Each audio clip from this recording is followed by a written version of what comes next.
moi de vous présenter aujourd'hui une émission spéciale Madagascar. On est à Belanje. Belanje se situe à 3 km à l'ouest de la route nationale numéro 3. À vrai dire, on est à 13 km au nord de la capitale de Madagascar. Aujourd'hui, j'ai un rendez-vous avec Aina, une jeune femme qui a su maîtriser la filière de crochetage. Donc c'est elle qui a hérité les héritages qu'elle a eus de ses parents, de ses aînés, mais bien également donc aujourd'hui elle va nous parler les techniques de base pour bien avancer dans le crochet sans vous faire attendre. Canal Austral, c'est tout de suite.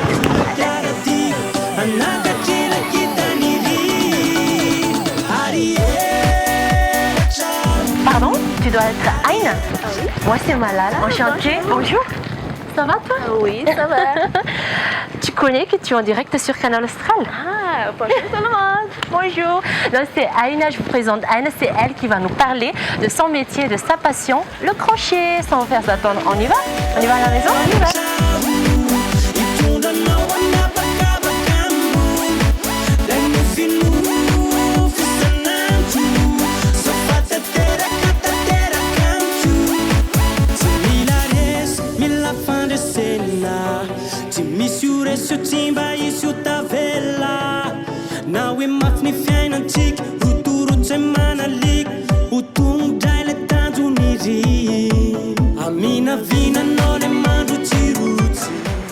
Waouh, c'est très très joli tout ça. Donc tout ça tu as déjà livré?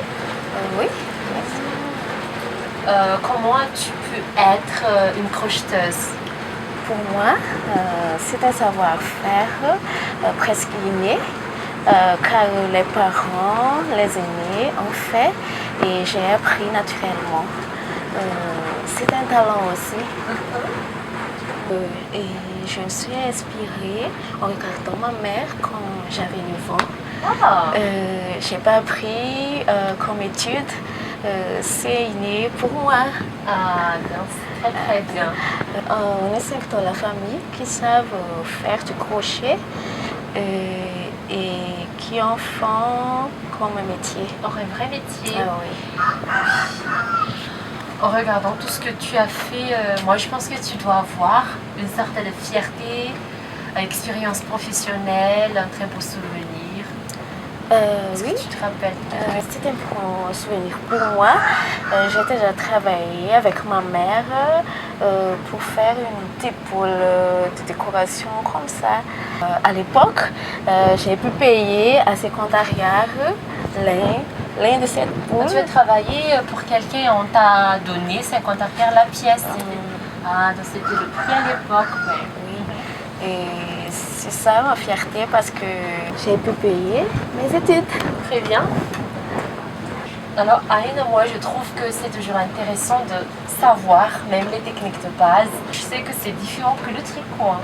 Est-ce que tu peux nous faire une petite démonstration, je sais pas. Aujourd'hui, on fait un petit bandeau pour un nouveau-né en crochet. On utilise comme les outils une pelote en laine, un aiguille de crochet, ça, les ciseaux, un nez pour décorer. Oh, décoration. Ça va être très très joli ça. Mariage de couleurs aussi, hein. Donc il faut que tu t'inspires bien. Allez, je te laisse faire. Pour commencer, on va faire mes lèvres, comme ça. On dirait des petites tresses, mais pas avec la main, mais avec l'outil. Avec l'outil. Elle est rapide. Hein. Je sais pas faire ça moi. Je trouve que le crochet c'est un métier qui s'apprend déjà. Ça pourrait être un don, un talent, mais ça s'apprend aussi. Et c'est un travail qui nécessite une forte concentration, puisque là, j'ose pas déranger mon ami en train de travailler, faire le maille l'air.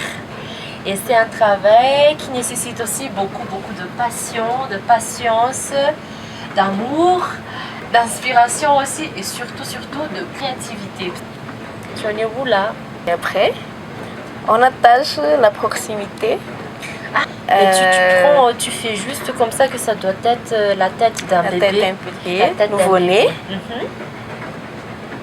On fait On voit un bien brique. qu'elle en est experte. Hein. Ouais. Un bride. bride. Des brides. Jusqu'à la fin. Waouh!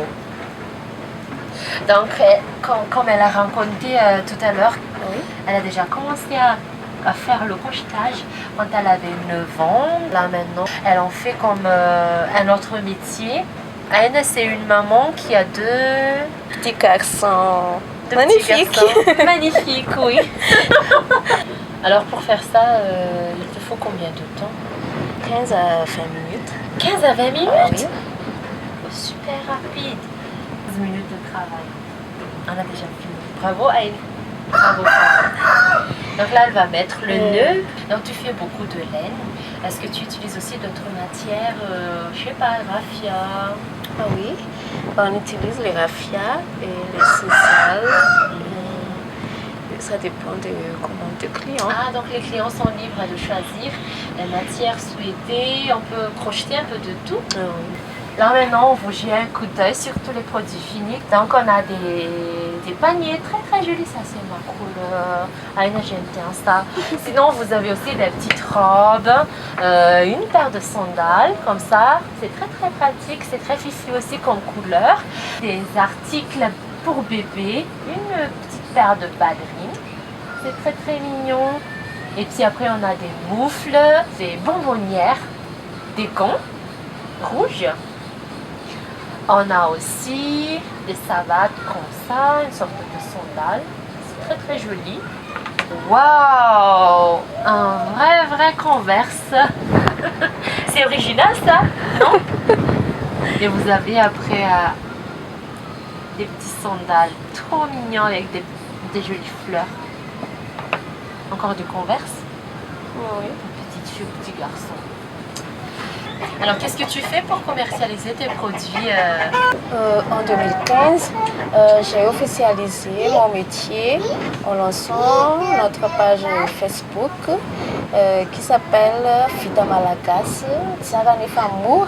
Et c'est là où j'ai publié mes produits et que les clients puissent passer leurs commandes. J'ai aussi un compte Facebook. Anzara Sarbit. C'est un compte professionnel. Oui. Vous pouvez me contacter facilement via mon numéro de téléphone. Que vous trouvez juste là-dessous. Comment tu fais de vente en ligne? Mais je pense que c'est là. Chez Aura aussi ça marche bien parce que par exemple il y a des gens qui ont eu des produits. Ils vont transmettre ça, passer ça aux voisins, aux membres de la famille. Voilà. Arrière, c'est l'unité monétaire que nous, on utilise à Madagascar, les amis. Alors, il faut compter combien d'arrières pour avoir des articles comme ça. Ça dépend d'articles, mais notre prix est à partir de 4000 arrières, le plus petit, comme cette bandeau. 4000 arrières. Il y a aussi des sacs, 30 000 arrières, plus grands, comme couvre-lit, c'est trop grand. Ça dépend du modèle, le prix. Elle peut crocheter un peu de tout, voilà, c'est ça? Tu vois, Aïn, pour le moment, on dirait que le crochet, c'est une filière que l'on croit que c'est dépassé. Mais à vrai dire, c'est toujours tendance, c'est toujours à la mode. Est-ce que tu as une envie de transmettre ton savoir-faire à tes enfants un jour quand ils seront grands?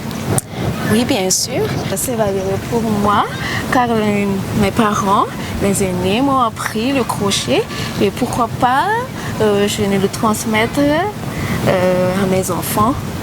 Et surtout, c'est ce qui confirme ça, Aïna, c'est qu'en Malagasy, nous avons un dicton qui dit c'est-à-dire il ne faut pas garder le savoir-faire, mais il faut toujours transmettre ça pour que tout le monde avance aussi. Merci beaucoup, Aïna, de nous avoir accueillis chez toi, surtout pour ton partage hyper riche, de te faire connaissance, de faire ce que tu fais dans la vie. Et je te souhaite tous les meilleurs. Ok, merci à Malala et merci à Canal Austral. Bye.